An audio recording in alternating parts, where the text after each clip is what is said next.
క్రాంతి పథకం కింద ఉన్నటువంటి వాళ్ళు కానీ లేదా మన్రేగా కింద ఉన్నటువంటి సిబ్బంది కూడా మీరు జీతాలు పెంచుతామన్నటువంటి హామీని కూడా మనం అమలు పరచాల్సిందిగా ఈ సందర్భంగా మేము డిమాండ్ చేస్తున్నాము. పాఠాలు చెప్పేటువంటి గురువుల యొక్క గౌరవాన్ని కాపాడాలి, ఆశా వర్కర్ల యొక్క ఆశలు నెరవేర్చాలి, ఆగమైనటువంటి కాంట్రాక్టు అవుట్సోర్సింగ్ ఉద్యోగులను ఆదుకోవాలి, మరి గ్రామ పంచాయతీ సిబ్బంది యొక్క గోసను తీర్చాలి, పారిశుద్ధ్య కార్మికులను కాపాడాలి, ఈ చిరుద్యోగుల యొక్క పెదవులపైన చిరునవ్వులు పూయించాలని చెప్పి ఈ సందర్భంగా మేము డిమాండ్ చేస్తున్నాము. తప్పకుండా మీరు హామీ నెరవేర్చితే సరే, లేకపోతే తప్పకుండా ఉద్యోగస్తుల విషయంలో కూడా మరి బీఆర్ఎస్ పార్టీ ఒక కార్యాచరణ ప్రకటించి ఉద్యోగస్తులతో కలిసి ముందుకు సాగుతాయని చెప్పేసి ఈ సందర్భంగా హెచ్చరిస్తున్నాం. నా ప్రశ్న ఉంటే అడగవచ్చు.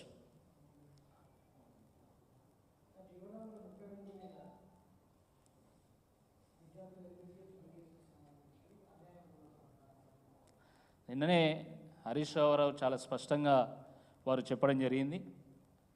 జీవో నెంబర్ 33 వల్ల ఈ తెలంగాణ వాళ్ళు స్థానికులు కాకుండా పోతా ఉన్నారు.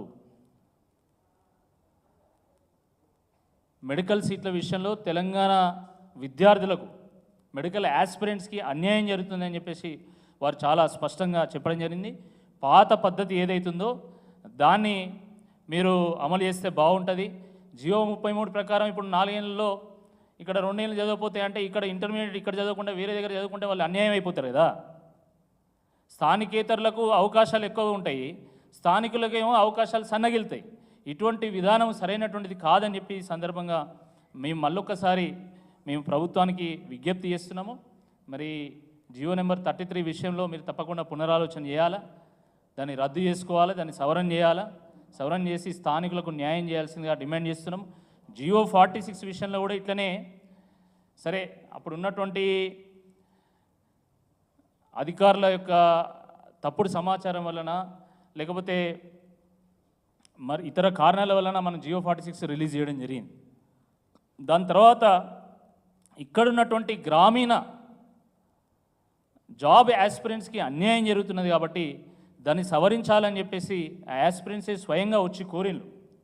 కాంగ్రెస్ పార్టీ కూడా హామీ ఇచ్చింది, కానీ ఆ హామీని ఇప్పటివరకు నెరవేర్చడం లేదు. నిన్న 7వ తారీఖు కూడా కోర్టులో హియరింగ్ ఉండే జియో 46 సంబంధించి. నిన్న కూడా అడ్వకేట్ జనరల్ రాలేదు. చరిత్రలో 26 సార్లు వాయిదా పడ్డటువంటి కేసు బహుశా ఎక్కడ ఉండదేమో నాకు తెలిసి ఇంత షార్ట్ పీరియడ్లో. మామూలుగా మాకు ధర్నాలు లేకపోతే రాస్తారోకల కేసులు ఉంటాయి, ఆ కేసులు 3 నెలలకో 6 నెలలకో వాయిదా వేస్తారు. కానీ జియో 46 కేసు విషయంలో వారానికో 10 రోజులకో వాయిదా వేస్తున్నారు. ఎందుకు? పాపం అక్కడ ఉన్నటువంటి న్యాయమూర్తులకు కూడా వీళ్ళకి అన్యాయం జరిగింది, వీళ్ళకి న్యాయం చేయాలని చెప్పేసి ఆలోచన ఉన్నది. కానీ దుర్మార్గం ఏంటంటే ప్రభుత్వం మాత్రం వాళ్ళ నోట్లో మట్టి కొట్టాలనే ఆలోచన చేస్తున్నది తప్ప వాళ్ళకి న్యాయం చేయాలనే ఆలోచన చేయడం లేదు. అడ్వకేట్ జనరల్ ఎవరి ఇన్స్ట్రక్షన్ ప్రకారం నడుచుకుంటారండి? ప్రభుత్వం యొక్క ఇన్స్ట్రక్షన్ ప్రకారం నడుచుకుంటారు. కానీ ఈరోజు చేస్తున్నది ఏంది?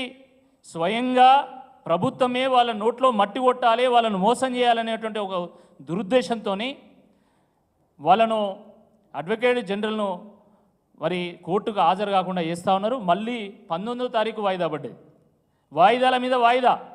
ఇది చాలా దుర్మార్గము. జియో 46ని ఏ విధంగానైతే సవరించాలని మేము కోరుతున్నామో అట్లనే జియో 33ని కూడా తప్పకుండా సవరించాలి. ఈ దేశంలో చట్టాలని మారుస్తున్నాము, రాజ్యాంగాన్ని మారుస్తున్నాము, రాజ్యాంగంలో ఉన్నటువంటి పీఠికలను కూడా సవరించినాము. అలాంటిది ఒక జియోని సవరించడం ప్రభుత్వాలకు పెద్ద లెక్క కాదు. మీకు ఫుల్ మ్యాండేట్ ఉంది కాబట్టి ఆ మ్యాండేట్ని వినియోగించుకొని జియో 46ని సవరించాలి, అదేవిధంగా జియో 33ని కూడా సవరించాల్సిందే ఈ సందర్భంగా మేము డిమాండ్ చేస్తున్నాం.